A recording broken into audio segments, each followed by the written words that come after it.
Hello everyone, I am Dr. Neema Sharma, Director Gynecology at Fortis Flight Lieutenant Rajendra Hospital. As we all know that we are battling through the second wave of COVID-19. Now all pregnant women will have a lot of queries about pregnancy with COVID, how to take precautions, what basic steps you need to take, what about vaccination in pregnancy and breastfeeding.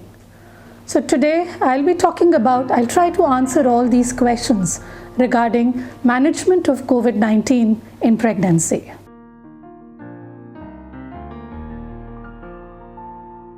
To start with, I would like to tell that the risk of infection, the risk of getting COVID-19 infection in pregnancy is similar to that in the non-pregnant state. It is not that a pregnant woman will have increased risk of COVID infection. So the risk of infection is same, but the infection in COVID-19 can be a little more serious. It can lead to a more serious disease. It can lead to ICU admission, increased risk of high blood pressure, and even preterm deliveries. So it is important to take precautions to prevent COVID-19 infection in pregnancy. Precautions would be the same, like wearing mask, social distancing, avoiding public places, hand hygiene in order to prevent infection. In addition to this, we as a gynecologist also have a role to play in it. It is very important that in low-risk pregnancies, the visits in the hospital can be reduced to a minimum of about 4 to 5 in low-risk pregnancies. Yes, definitely in high-risk pregnancy, you will need more of OPD visits, but low-risk pregnancies can be managed only by 4 to 5 visits in the entire pregnancy.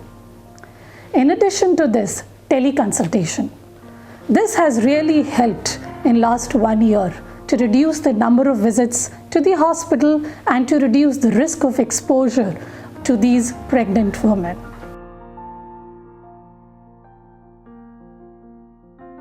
Regarding COVID vaccine in pregnancy, there was a guidelines by FOGSI. FOGSI is Federation of Obs and Gynae Society of India, that there is no yet evidence that these vaccines can be given in pregnancy, but they also stated that the benefits of the vaccine during pregnancy are much more than the risk.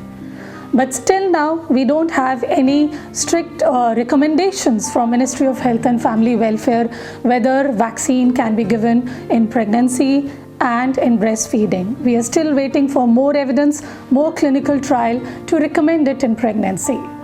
I would also like to clear some myths about vaccination in any woman. There was a myth in between that vaccination should not be given when a girl is having periods. No, whenever you get an opportunity, take the vaccine. Vaccine should also be offered to all women who are planning pregnancy or who are even planning intra-IVF pregnancies. They should take it whenever there is an opportunity. And if suppose inadvertently the vaccine is given to a woman while she is pregnant, no problem. It has been proven that these vaccines don't have any effect on the baby. They don't cause any teratogenic effect on the baby. So if inadvertently it is taken during pregnancy, it is okay.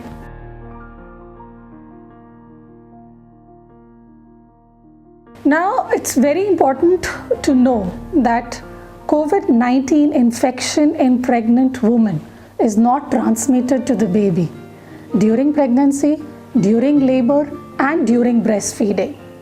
There have been few case reports suggesting that yes, there can be few transmission, but till now, there is no evidence to prove that there is transmission to the baby.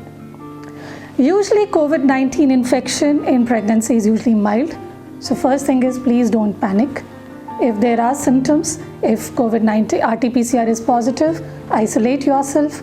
Isolate in a room which is well ventilated, sanitized, wear a mask.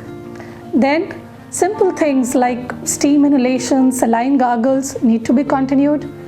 Strict monitoring is important. She should regularly monitor her oxygen saturation, which is measured by a simple device called pulse oximeter. And if any time saturation is less than 94%, she needs admission. It is not just one reading which is important, but it is important to monitor the trend of oxygen saturation. If on day 1 it is 99, but on day 2 it is 97, day 3 it is 95, that means it's falling. That means she will need admission. So besides monitoring of pulse oximeter, she needs to monitor her temperature every 4 to 6 hourly. She needs to monitor her respiratory rate, which should be less than 24 per minute. If she gets fever, she can take paracetamol 650 milligram up to 3 times a day. She can take zinc, vitamin C and vitamin D3. It's very important in pregnancy to avoid unnecessary medication. Unnecessary medication. Ivermectin is not given in pregnancy. Steroid should not be just started in pregnancy. It should be started only if indicated. Only if there is continuous fever for more than 5 to 6 days, or if there is a persistent intractable cough. Yes, then it should be given, but not as a first line treatment. If she gets cough, then steam inhalation, saline gargles, cough suppressants, some cough lozenges will help. In addition, nebulization with budesonide can help if there is intractable cough. During home isolation, it is important that she is in connect with some obstetrician or a physician so that she can discuss all her problems, and in case of some emergency, she needs to be admitted in the hospital. So during her home isolation, it is important that she should be aware of all her danger signs or red flag signs when she needs to come to the hospital for admission. Once she is fine, once she is asymptomatic for about 10 to 14 days, she needs to come for her regular pregnancy visits. It's important to evaluate the baby and for regular checkups. It is important that RT-PCR is not repeated again. It doesn't help. So RT-PCR should not be recommended just to see that she's not infected. If she is asymptomatic for 10 days or there are no symptoms, or if she's asymptomatic with RT-PCR positive and no problem for 10 days, then she is free, and but she needs to take precautions, but she doesn't need to repeat her RT-PCR.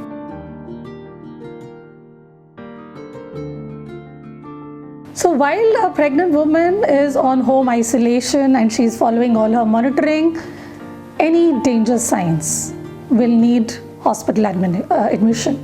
Now, danger signs can be breathlessness. She can't even speak. She can't even walk, or there is palpitation, severe headache, intractable fever, loose motions, or her oxygen saturation is less than 94%, falling trend in oxygen saturation, or any obstetrical indications like labor pains, leaking, bleeding, or patient is having decreased fetal movement. All these are danger signs, and during all the danger signs, she needs to come to hospital for admission. In addition, any high-risk pregnancy like uncontrolled high blood pressure or uncontrolled diabetes mellitus, or patient is on immunosuppressants, or chronic kidney disease patient, she will need hospital admission. So before that, I would also like to comment on this, that COVID-19 infection in pregnancy is not an indication for termination of pregnancy. Many people come up with, I'm COVID-19, terminate my pregnancy, or it will worsen my pregnancy or worsen the health of the woman. So it is not an indication for termination of pregnancy. Even during her term, when she's 9 months pregnant, that is also not an indication for termination of pregnancy. So termination has to be done only if there are obstetrical reasons for it. But otherwise, just an infection is not an indication. And COVID-19 infection is also not an indication for doing cesarean section. That is also reserved for any reason, for any obstetrical reason of doing a cesarean section. So there is no evidence to prove that a mother and babies should be separated from each other after delivery, unless mother is very sick or baby is very sick. So breastfeeding is recommended to all COVID-19 pregnant women.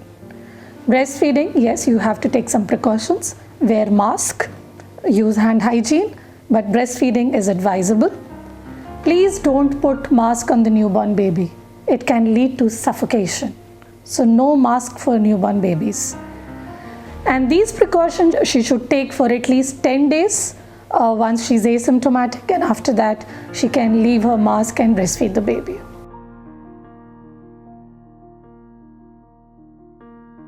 The incidence of postpartum depression in India is already very high. It's about 15 to 20%. And this pandemic, this COVID-19 pandemic has resulted in a lot of depression in all the vulnerable groups, maybe a teenager or a pregnant woman or just after delivery. So postpartum anxiety, postpartum blues, postpartum depression should be addressed. It should be picked up by the family members, should be discussed with the doctors so that adequate counseling can be done and if required treatment can be started. So this should not be ignored after delivery and proper assessment is required to rule out postpartum depression. So few take-home messages before I conclude my session. Most of the infection in pregnancy is mild, so please don't panic. Look for all danger signs while doing home isolation. Avoid unnecessary medication. After delivery, please breastfeed the baby. Assessment for postpartum depression is very important, and I hope we get vaccine for all our pregnant and all our lactating women. Thank you.